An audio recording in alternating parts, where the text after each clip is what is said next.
Good morning. It's my distinct pleasure to welcome you to Miami-Dade College North Campus. We here are our very own September 11th memorial site to honor the memory of those who lost their lives. We're also gathered here today to recognize everyday Americans that selflessly and courageously came together to help one another during a time of tragedy and trauma.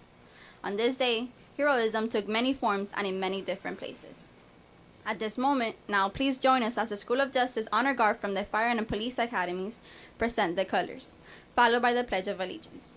At this time, please stand for the raising of the flag.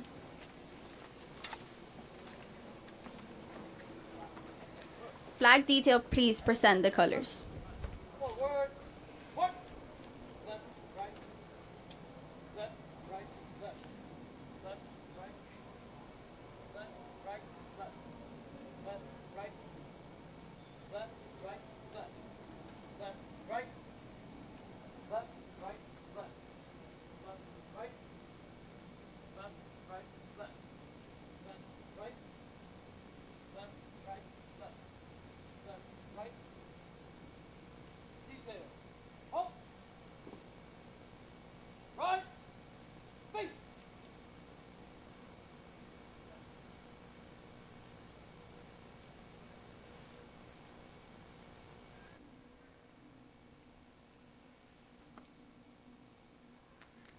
I pledge allegiance to the flag of the United States of America and to the republic for which it stands, one nation, under God, indivisible, with liberty and justice for all. Order.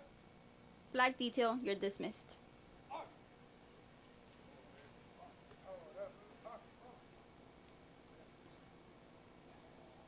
Ready? Feet. Forward. What? Left, right. Left, right, left. Left, right. Left, right, left. Left, right.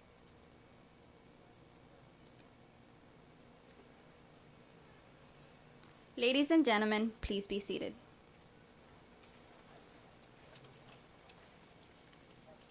Now, I ask we take a moment to see a short video on the September 11, 2001 attacks. I just felt like this day was just not going to end right. It was just not going to be a good day. And little did I know that it would be a day that changed the rest of my life. A few moments ago, something believed to be a plane crashed into the south tower of the World Trade Center. Of 6 people dead and 1,000 injured, but those numbers are certainly going to go up. He says he's at the 107th floor at One World Trade Center. It was just a terrible responsibility for the people on the outside to have to say it's worse than you think. Chief Jones came back over, and I'll never forget these words. He just said, boys, they're trying to kill us. Let's go. Ladies and gentlemen, this is a difficult moment for America. 2 airplanes have crashed into the World Trade Center in an apparent terrorist attack on our country.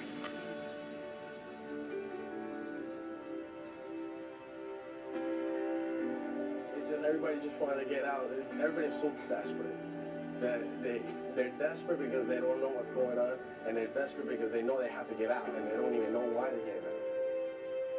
The trading on the New York Stock Exchange has been suspended. Newark and LaGuardia particularly have already suspended operations. The Empire State Building was put on alert. And now we have a no-fly zone. We are also being told that the FAA has suspended takeoffs and landings in at all airports around the country. Friends and neighbors, sisters and brothers, mothers and fathers, sons and daughters, they were taken from us with heartbreaking swiftness and cruelty.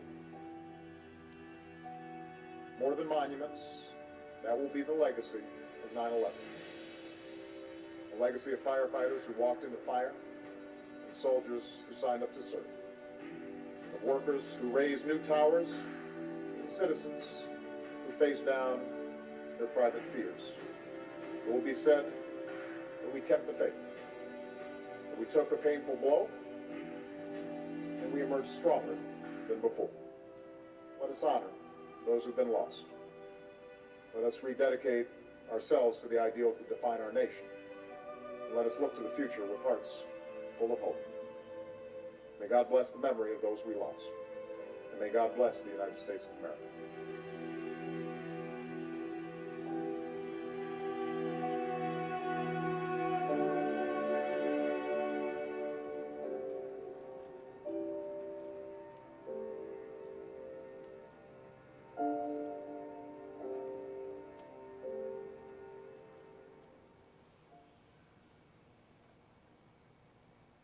As we saw in the video, September 11th is a day where people across the nation came together, much like we're coming together today, to reflect and provide support to one another. I appreciate all of you joining us for the observance, and now I'll ask that we take a moment to highlight 5 impactful everyday stories. Stories that will forever be remembered for the basic American instinct, to respond to crisis when help is needed.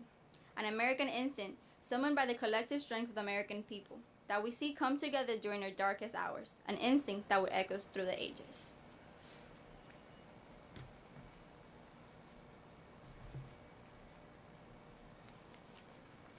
Good morning. The first story is about Mr. Wells Crowther.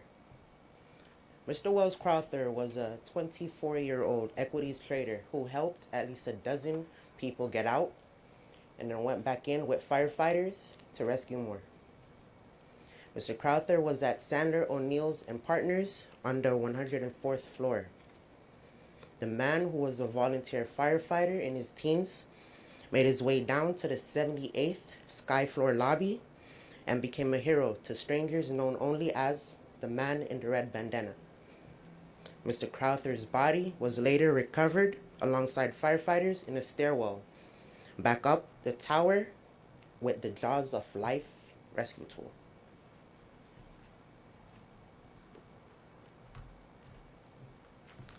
Army Specialist Bo Dobozensky was a tour guide at the Pentagon who gave medical aid to the injured outside, then went back into the building while it was still in flames. Mr. Dobozensky was working as a tour guide on the opposite side of the Pentagon when the building was struck by American Airlines Flight 77. Mr. Dobozensky, a former volunteer firefighter and trained EMT, responded. He joined a 6-man team that went back in to look for survivors, all while the building was still in flames. Specialist Dobozensky was killed in Iraq while serving in 2004.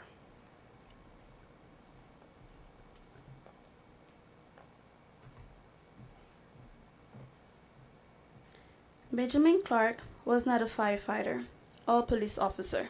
He was a chef. A morning that began with him preparing meals for the people at the Fiduciary Trust Company suddenly led to him becoming as brave as any first responder. Mr. Clark is credited with saving hundreds of lives as he made sure that everyone in his department, along with everybody else in the company's 96th floor offices, were safely exiting the building. A chef known for his fabulous meatloaf and for remembering everybody's name and favorite meals had proven courageous.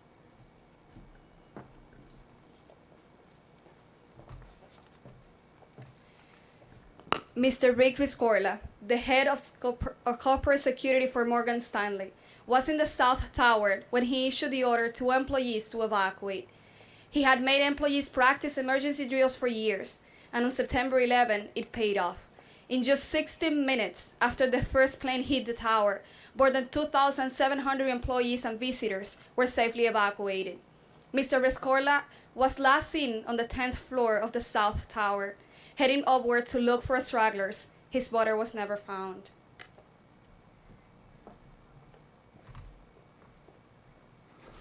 Citizens' vessels led by the U.S. Coast Guard conducted a water evacuation of more than thousands of people from Manhattan following the attacks on the World Trade Center. The response from private citizens involved tugboats, ferries, and private vessels, along with the New York police and fireboats evacuating thousands from the southern tip of Manhattan Island. The Staten Island Ferry, the Governor's Island Ferry, the tour boat that runs around Manhattan became an ad hoc armada that offloaded more than 300,000 people in 9 hours.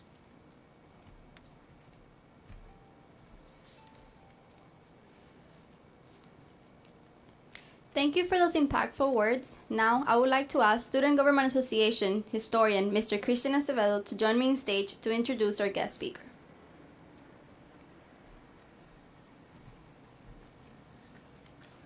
Good morning, faculty, staff, campus leaders, and guests. Today I have the privilege to introduce our guest speaker.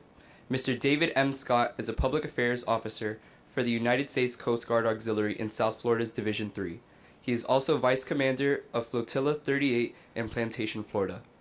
Born and raised in San Diego, California, Mr. Scott is an active duty veteran of the United States Coast Guard where he served aboard a 95-foot patrol boat in the North Atlantic. As a second-class petty officer, he was later stationed in Governor's Island in New York City several years before the events of September 11, 2001. Upon completion of his tour of duty, Mr. Scott attended the University of California at Berkeley, where he earned his bachelor's degree in political science in 1994. He later earned his Juris Doctor degree cum laude from the University of Miami School of Law in 1997. Originally trained in the Admiralty and Maritime Attorney, he currently works for a small family law firm in Fort Lauderdale. He makes his home in Weston with his wife, Ariadna, and 2 children, 15 and 5. Ladies and gentlemen, please welcome Vice Commander David M. Scott.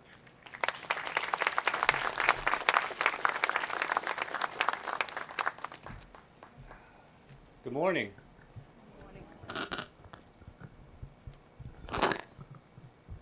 Thank you for that warm introduction. And thank you, Mr. Kiley, for extending the opportunity for the Coast Guard Auxiliary to participate in this important 9/11 memorial event. It is truly an honor to be here today. I've been asked to discuss the mass evacuation of survivors from Lower Manhattan following the attacks on 9/11 and the everyday heroes who came together to make that happen. Before I begin my remarks, I'd like to introduce a few people, if I may. Lieutenant Junior Grade Brian Waters is the Executive Officer of Coast Guard Station Fort Lauderdale. And with him are several active duty members of the Coast Guard. Mr. Waters, could you stand and be recognized, sir?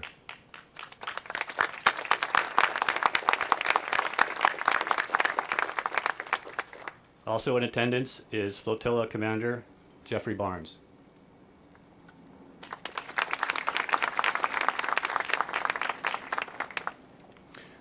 For those of you who don't know, the Coast Guard Auxiliary was created by Act of Congress in 1939. Today, the Auxiliary is comprised of 26,000 members serving our nation and communities in 825 local units. The Auxiliary contributes 3.8 million hours per year in support of the United States Coast Guard and operates 1,800 vessels, 160 aircraft, and 1,400 radio facilities. We are civilian volunteers who have chosen to serve our country and to live by the Coast Guard core values of honor, respect, and devotion to duty. Our primary emphasis is recreational boating safety and public education.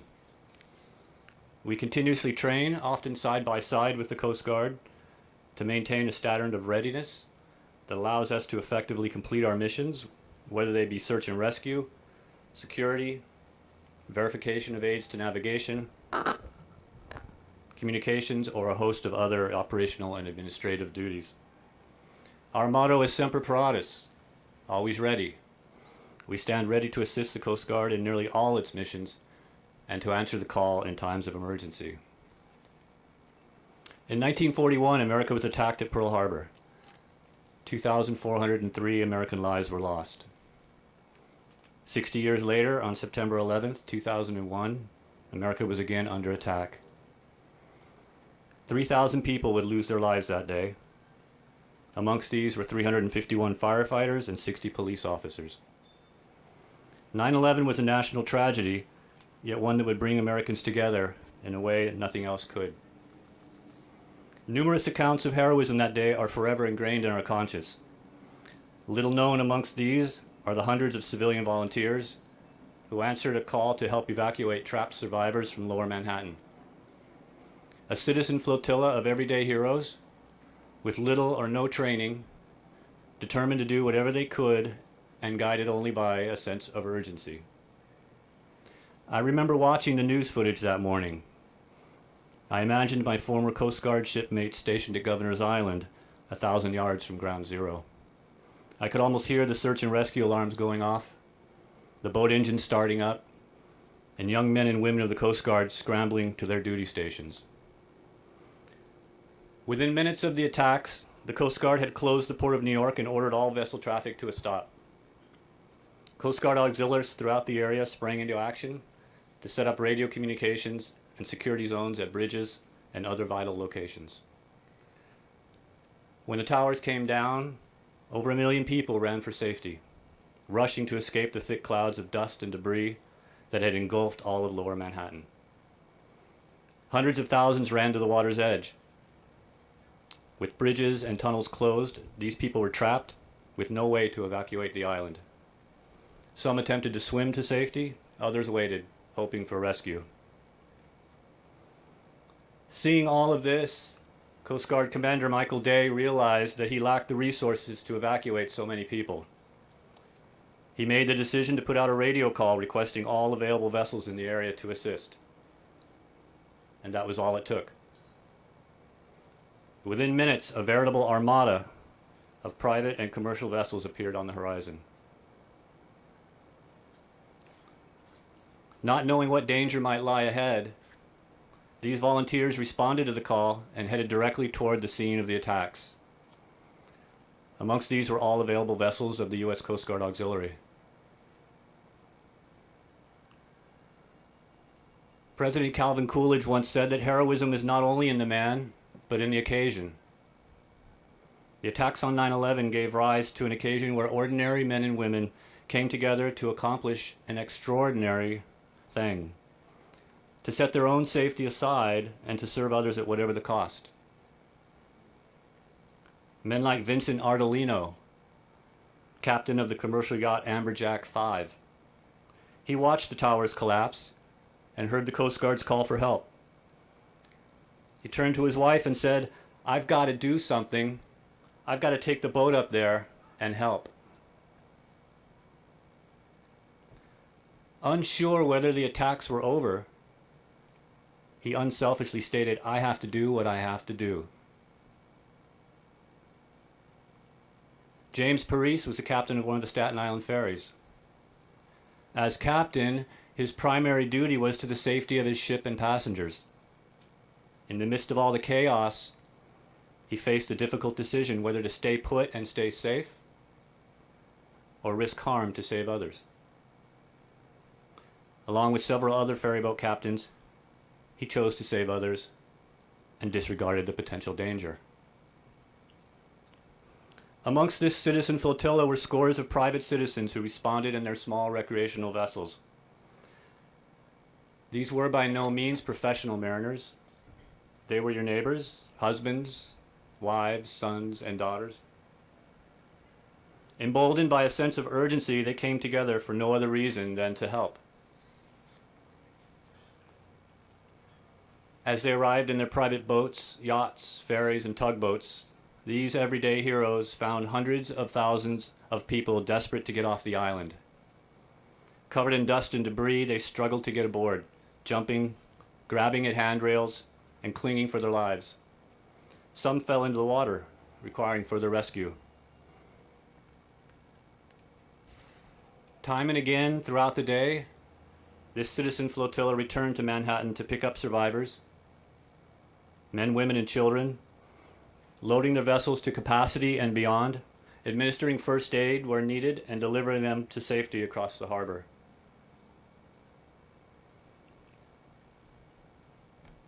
Human nature commands us to help others whenever we can, but self-preservation often hinders that command. Heroism is born when the desire to save others overcomes the instinct for self-preservation and compels one to action in spite of the danger. On May 25, 1940, during the early stages of World War II, volunteer citizens operating private fishing boats and pleasure craft set out across the English Channel to rescue an army of British and French soldiers trapped at Dunkirk. Over a period of 9 days, they evacuated 339,000 men. On September 11, 2001, New Yorkers evacuated nearly 500,000 people in 9 hours. When we think of heroes, we often envision times of war. In the Coast Guard, we remember Petty Officer Douglas Munro, who sacrificed his life during World War II to rescue 300 Marines trapped under enemy fire at Guadalcanal. Petty Officer Munro is the only Coast Guardsman ever awarded the Medal of Honor. We also think of firefighters running into burning buildings to save lives, or of a commercial airline pilot calmly landing his disabled plane full of passengers on the Hudson River. Here in South Florida, we often speak of Coast Guard auxiliarist Frank Morrow, who jumped into the Intercoastal Waterway and single-handedly saved the lives of several people whose small boat had sunk, leaving them clinging to a barge about to be dragged under by the swift current. If you ask any of these men and women whether they consider themselves heroes, they will tell you they are not. They will say they were only doing their jobs, that they simply did what they were trained to do. The everyday heroes of the 9/11 boat lift were not trained rescuers. They were ordinary men and women.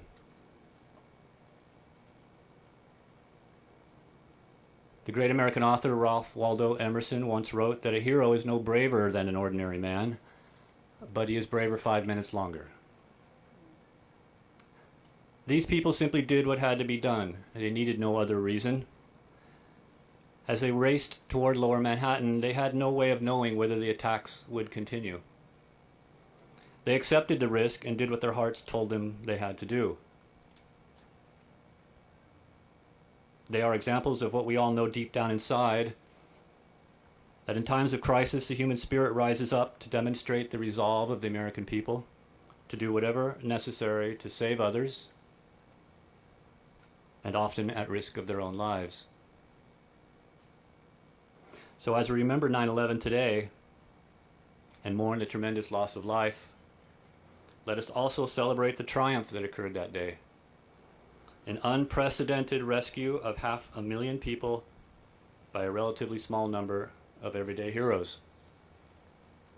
Let us always remember that America is a great nation, a compassionate people who in times of trouble will always come together to set an example for the world to follow. Before I conclude my remarks, I would like to share with you a personal story of an everyday hero. As a young boy growing up with a single mother in San Diego, times were often difficult. One night, I decided to steal food from a neighbor's kitchen. I was interrupted in my caper and the police were called. An officer by the name of Harry Tiffany arrested me and took me to the police station. As I sat watching him write up his report in neat, all capital letters, he stopped and said to me, "The next time you are hungry, call me and I'll bring you food." When he finished his report, Officer Tiffany drove me home to my mother. From time to time thereafter, he would stop by our house to bring a small bag of groceries. Officer Tiffany's simple gesture changed my life. For a time, I wanted to be a police officer. I wanted to be just like him. One day, several years later, Officer Harry Tiffany responded to a domestic disturbance where two neighbors were arguing over a rose bush. As he walked up the driveway, one of the neighbors pulled out a weapon and opened fire. The quiet gentleman who years earlier had shown me such kindness lost his life that day for nothing more than a rose bush. I share this story because many of you will soon become police officers. My friends, we live in a time where far too many people where respect for law enforcement is less than what we have a right to expect. A time where far too many people find it acceptable to visit harm upon those who are sworn to serve and protect. As you leave this place and put on your badges and your uniforms, I ask that you remember my story of Officer Harry Tiffany. Somewhere out there is a young child looking for an everyday hero. I challenge you to find that child and make a difference in his or her life. Do not let the streets harden your hearts. Do not let the hero in your soul perish. Thank you.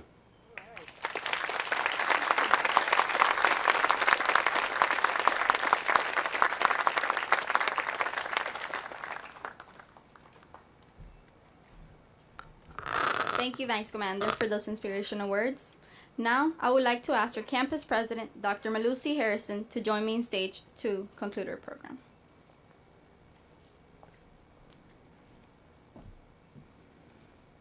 Thank you, Talia, and good morning. Good morning. I'm going to ask for yet another round of applause for Vice Commander Scott for that resonating message that he just delivered.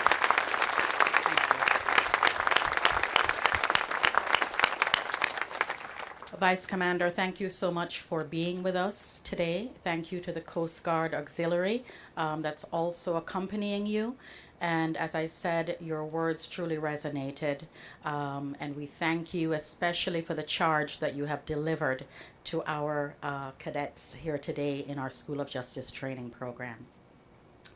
Let me thank everyone for joining together today to honor the lives lost on September 11th, 17 years ago, and also to honor those who stepped up and gave of themselves selflessly to help to rescue those that were in harm's way.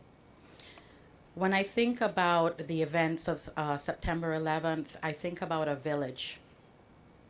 And today we're celebrating everyday heroes, those that are in uniform and those that are out of uniform, that will jump into any situation to make a situation better.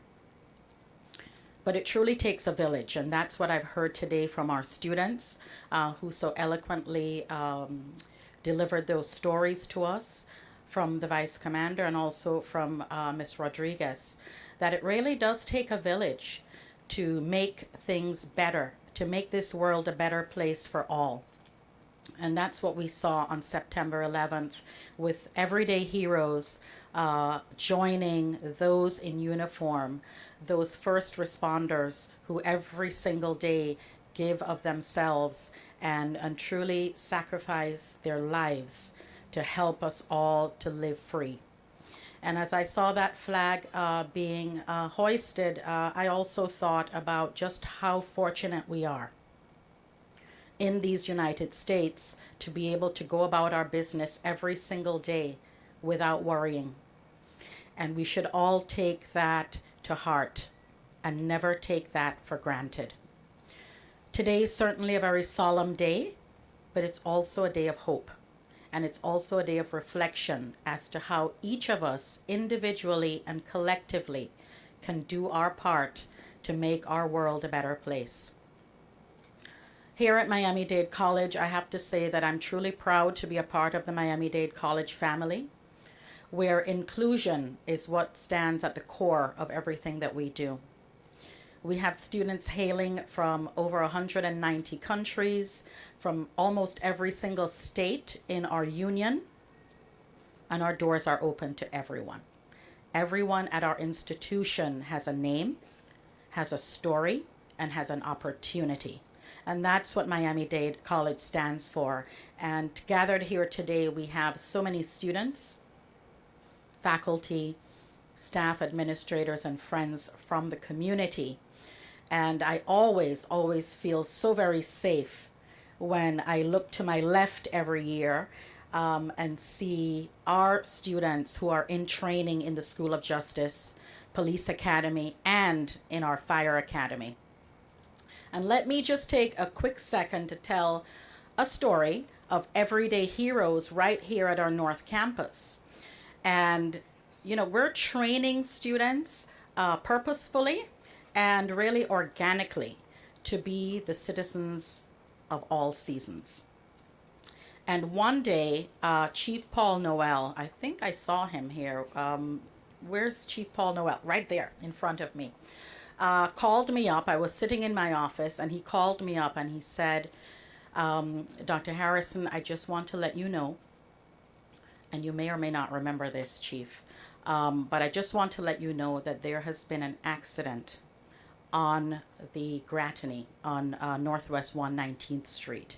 And I said, oh my goodness, is everybody okay? You know, what happened? And he says, don't worry, everything's fine. But what I want to let you know is that our trainees, our students in the fire academy were out in the garden, in the yard, heard and saw that accident and immediately ran out to help to extricate the individuals and make sure that they were safe. Do you remember that? And so many of our students are standing there from our fire academy. And again, just as the vice commander said, the charge is to put others before you and to continue with the sacrifices that you have pledged to make sure that everyone can be safe even in times of adversity. So let's give our students from our fire academy a round of applause, please.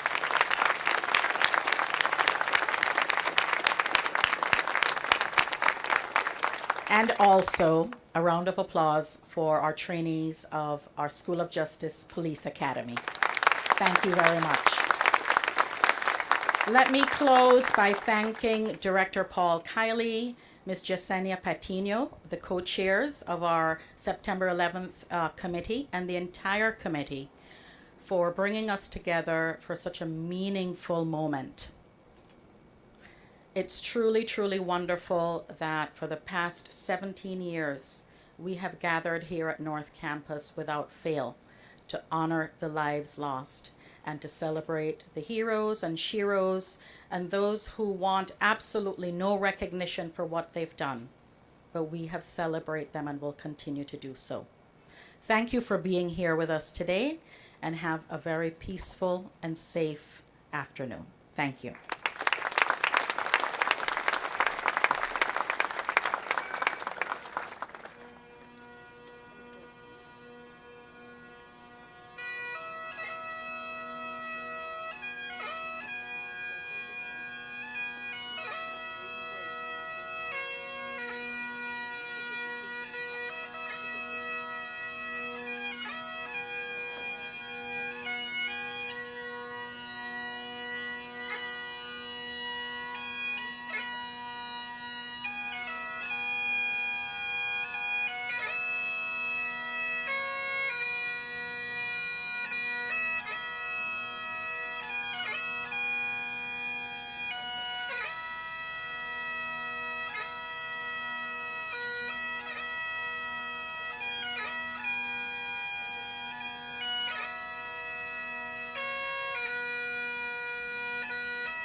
Our event has finished. You're all released.